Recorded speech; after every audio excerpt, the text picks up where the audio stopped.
Сайн байна уу? Бид өнөөдрийн нэвтрүүлгээр Холливуудын алдарт кинонууд дээрх 10 шилдэг машинуудыг танилцуулахаар бэлтгэлээ. Мөн бид энэ удаагийн бичлэгээ Авто ТV-тэй хамтран бэлтгэж байгааг хэлэхэд таатай байна. Та бүхэн бидэнтэй хамт байгаарай.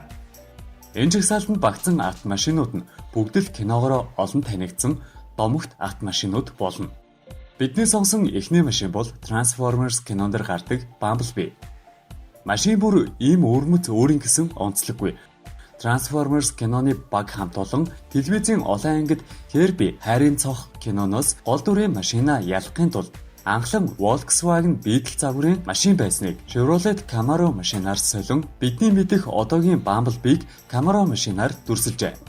Автомашин болон хувирдаг робот болох энэхүү автобот нь Autopilot хэмээх шинэ нэр томьёоны утгыг бүрэн илэрхийлдэг. Киноны уран бүтээлчид Chevrolet Camaro машиныг дүрслэхийн тулд нийтдээ тухайн үеийн ханшаар 12 орчим сая төгрөгөөр будгийн ажил хийжээ. Бидний сонсон дараагийн машин бол Дүлий тэнэг 2 кинонд гардаг Sheepdog машин. Энэхүү Sheepdog хэмээх машин бол үнэндээ 1984 онд үйлдвэрлэгдсэн Ford Econoline хэмээх машин юм. Эдгээр бид хамаг хуримтлаа ийм төрхтэй машин худалдан авахд зарцуулгатай ихтгэл төгс байхгүй ч гэлээ. Киноны гол дүр дээрх Harry ихтгэл төгс энэхүү машиныг худалдан авч унан явдаг. Тус машинын доторх зайны хувьд бараг 30 хүнч багтахаар хангалттай их зайтан дээр хоньны үслэг арьсан гадаргуутай гэдгээрээ онцлогтой. Тиймдээч Sheepdog хэмээн нэрлсэн болов. Мөн Sheepdog машин нь холын аялалд бөөндөө дуудуулан аялахад хамгийн тохиромжтой машинч гэлцдэг. Эдгээр машины гаднах үслэг арьсан бүрхүүл нь хуучрахын хэрээр ихэнх үнэртэй байх нь ойлгомжтой дээр тоос шороо болсны дараа угааж цэвэрлэн гэдэг хамгийн том асуудал байж мэдэх юм. Бидний сонсон дараагийн машин бол галзуу Max дээрх Ford Falcon. Та бид бүхний харж буй энэхүү машин новхон далайн арлын улсуудад алс хоолын аялалд явхад хамгийн тохиромжтой унаа гэдгээрээ алдартай. Харин галзуу Max кинонд Ford Falcon машиныг аль болох орчин үеийн шинэлэг загвартай болгохын зэрэгцээ Австрали хэм маягийг шингэн мэрэгжлийн төвшөнд өөрчлөн тоногсон харагдана.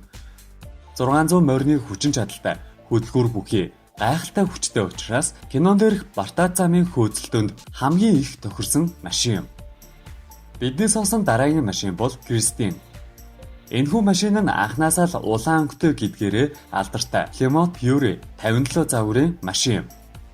Уг машины нэр нь хүртэл тус машиныхаа өрмөц онцлогийг нь илтгэнэ.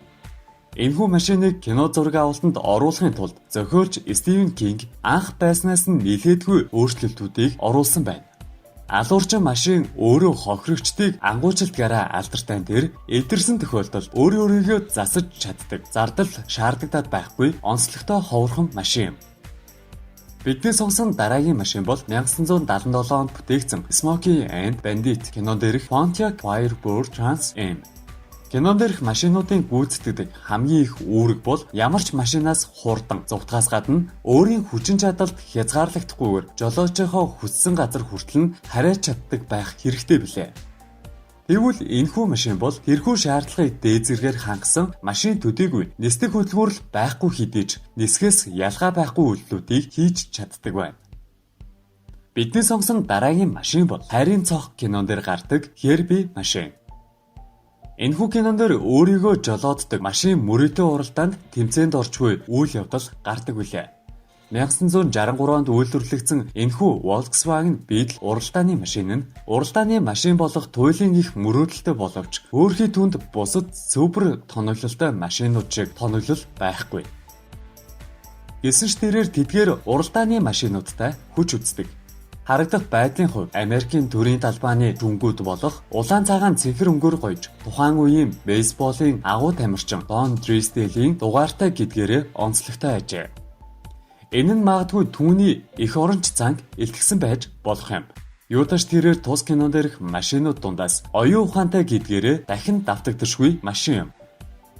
Бидний сонсон дараагийн машин бол сүнсний ангуульч кинон дээрх Ectomobile машин.